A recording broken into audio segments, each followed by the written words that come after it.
लेकिन एक तो चीज है कि कहीं ना कहीं भाजपा के दिमाग में बात है और यदा कदा मंच पर जयराम महतो भी कह रहे हैं कि झारखंड में 8 सांसद ऐसे हैं जिनसे यह पूछा जा रहा है दिल्ली आला कमान के द्वारा कि श्रीमान कैसे रोकेंगे जयराम महतो को। अब हो सकता है जयराम महतो अपनी बड़ाई कर रहे हो, सेल्फ प्रेज कर रहे हैं या पॉलिटिकल प्रेज है, ये तो समय बता।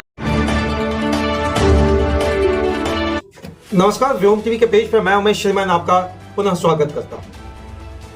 सत्ता परिवर्तन की बात करने वाली भाजपा झारखंड में ऐसा क्या कुछ हुआ कि केवल 24 सीटों पर आकर सिमट गई। वहीं दूसरी ओर हेमंत सोरेन का जेल यात्रा भी उनके सफलता में बाधा नहीं बन सका। 56 सीटों को जीतकर उन्होंने न केवल सरकार बनाया बल्कि मैया सम्मान योजना की एक बड़ी राशि देकर आम जनता के बीच में एक बड़ा कसमकस पैदा कर दिया है कि दूसरी पार्टियों का क्या है भविष्य।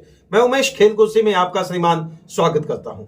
क्या कुछ हुआ 2024 के जीत के बाद की राजनीति में, जिस तरीके से लगातार भाजपा अभी भी शाब्दिक प्रहार कर रही थी मैया योजना को लेकर, लेकिन मैया योजना की राशि पहली जैसे खाते में गई नहीं। मुझे लगता है विपक्षी के रूप में भाजपा का मुखर होना कोई विशेष काम नहीं आया।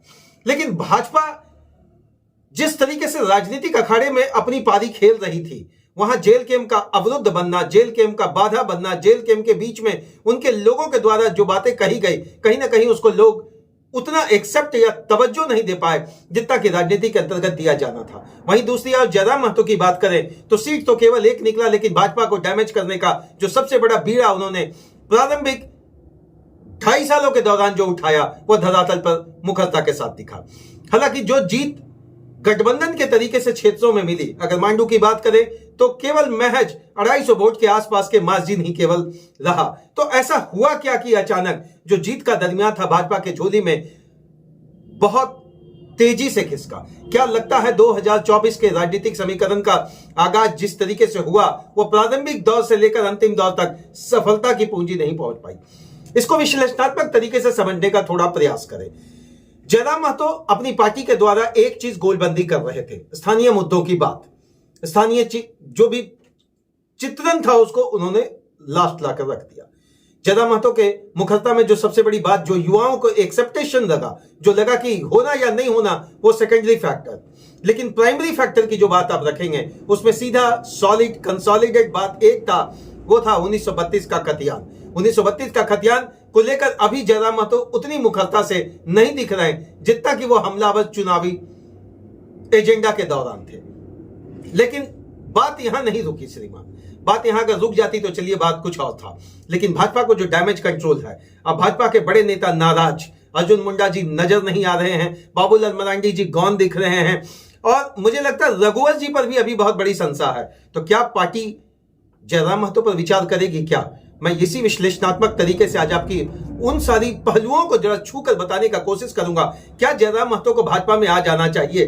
क्या जयराम महतो के भाजपा में आने से भाजपा का कल्याण होगा? क्या जयराम महतो के झारखंड में अगर भाजपा उसे प्रतिनिधित्व बनाने का बीड़ा उठाती है तो पुनः पार्टी कमबैक करेगी क्या?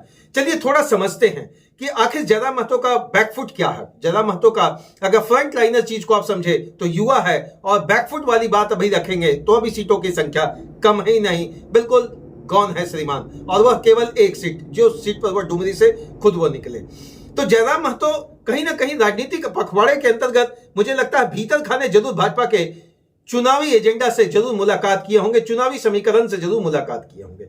सीटों के बंटवारे को लेकर, सीटों के समीकरण को लेकर, सीटों के सिस्टम को लेकर शायद शेयरिंग में कहीं ना कहीं लफड़ा हुआ होगा।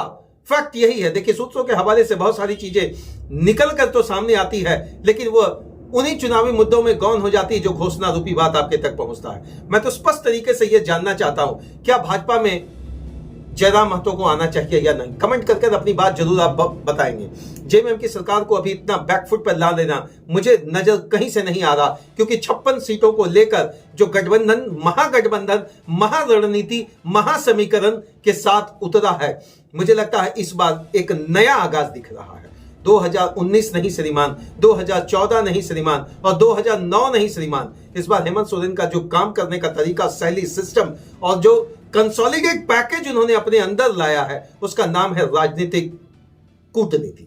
अब इस कूटनीति में भाजपा क्या करने जा रही है? भाजपा के पास एक बड़ा चेहरा यहां दिख नहीं रहा और उन बड़े चेहरों पर वो विश्वास करने नहीं जा रही है। रघुवर दास पर जिस तरीके से बात आगे बढ़ा कि रघुवर जी के आने से पार्टी मजबूत होगी, लेकिन इस अटकलों को कहां पूर्ण विराम कौन देगा यह कहना बड़ा मुश्किल है श्रीमान। लेकिन एक तो चीज है कि कहीं ना कहीं भाजपा के दिमाग में बात है और यदा कदा मंच पर जयराम महतो भी कह रहे हैं कि झारखंड में 8 सांसद ऐसे हैं जिनसे यह पूछा जा रहा है दिल्ली आला कमान के द्वारा कि श्रीमान कैसे रोकेंगे जयराम महतो को। अब हो सकता है जयराम महतो अपनी बड़ाई कर रहे हो, सेल्फ प्रेज कर रहे हैं या पॉलिटिकल प्रेज है, ये तो समय बताएगा। लेकिन इतना तय है कि जयराम महतो की अगर भाजपा में अगर कहीं भी समीकरण या घंटी बजाने का काम अगर करना है राजनीति में, तो मुझे लगता है एक बड़ा विकल्प तलाश सकता है भाजपा और एक बड़े समीकरण से आ सकता है। दूसरी ओर अगर आजसू की आप बात करें तो आजसू के साथ अभी जिस तरीके से घमासान मचा हुआ है, शाब्दिक घमासान कहेंगे, AJSU versus jail camp, AJSU supremo versus jail camp supremo, वो चलता रहेगा। राजनीतिक परिपाटी है, राजनीतिक रेल में जब आप चढ़े हैं तो भैया आप टिकट लेकर चढ़े या टिकट के बिना चढ़े, लेकिन आपको इतना तय है कि राजनीतिक एहसास आपको जरूर हो जाएगा। तो क्या भाजपा में जयराम महतो का एंट्री हो सकता है? क्या जल्दबाजी है?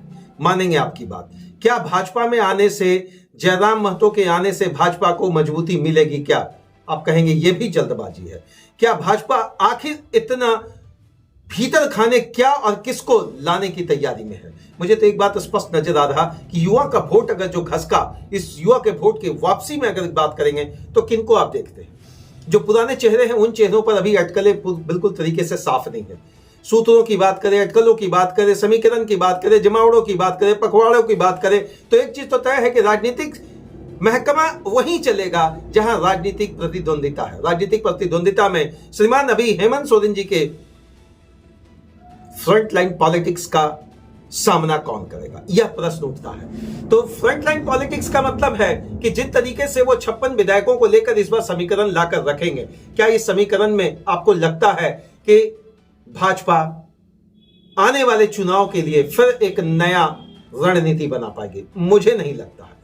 मैं बहुत बड़ा विश्लेषक तो नहीं, एनालिसिस तो नहीं, लेकिन इतना एनालिटिकल वे में बात को रख रहा हूं आपके पास कि अगर जयराम महतो के रफ्तार को रोका नहीं गया, चाहे वो जो भी पार्टी हो, उनको अपनी झोली में लाने का प्रयास करेगी, महागठबंधन भी करेगी और एनडीए के गठबंधन से भी किया जाएगा। लेकिन ऐसे में हो सकता है कि क्षेत्रीय पार्टी के रूप में जो आजसू है, जो एनडीए के खाते में है, कहीं भीतर खाने नाराजगी न बढ़ जाए। नाराजगी का कोई असर नहीं होता श्रीमान एक ही चीज होता है, आप जीते हैं तो आ गए हैं, आप नहीं जीते हैं तो आप पीछे हैं। चाहे आप मुख्यमंत्री हो, उप मुख्यमंत्री हो, गृह मंत्री हो, चाहे कोई भी, जीत की राजनीति के बिना श्रीमान जमावड़ा नहीं जमता। जमावड़ा जमाने की बात की जाएगी। मैं उमेश राजनीतिक विश्लेषण के दौर पर बस इस बार आपसे ही यह जानना चाहता हूं, ताकि अगले वीडियो में इसको बिल्कुल साफ सुथरे करके रखना चाहूंगा। क्या भाजपा बस जिस मुखरता के साथ जयराम महतो घात और प्रतिघात शाब्दिक रूप से करते आए हैं, क्या इन दिनों शांत है? क्या इन दिनों भीतर खाने को चल रहा है? क्या या भाजपा उनको अपनी झोली में लाने की तैयारी में कुछ और ही नया विकल्प तलाश रही है? बहुत बहुत धन्यवाद आप सभी का। व्योम टीवी के पेज पर राजनीतिक जो विश्लेषण है वो सदैव आपके पास पहुंचाता रहूंगा। बस ये है कि क्या कुछ बाकी है, क्या कुछ हुआ, यह तो थोड़ा समय बताएगा, लेकिन समय के साथ चलना ही राजनीति नहीं है, बल्कि समय से आगे चलना ही अभी तत्कालिक स्थिति में एक नई राजनीति का विकल्प बन गया है। जो आज झारखंड के समृद्ध और झारखंड के खुशहाल भविष्य के लिए यही कामना रहेगा और सभी युवाओं के लिए एक मेरे तरफ से सरस्वती माता की जय। आपका जीवन मंगलमय हो, आपका जीवन में वो सारी खुशियां हैं जो आप नई युवा पीढ़ी को साथ में लेकर चलने का वादा करते हैं और नई युवाओं के साथ नई ऊर्जा भरे। तब तक के लिए जय हिंद।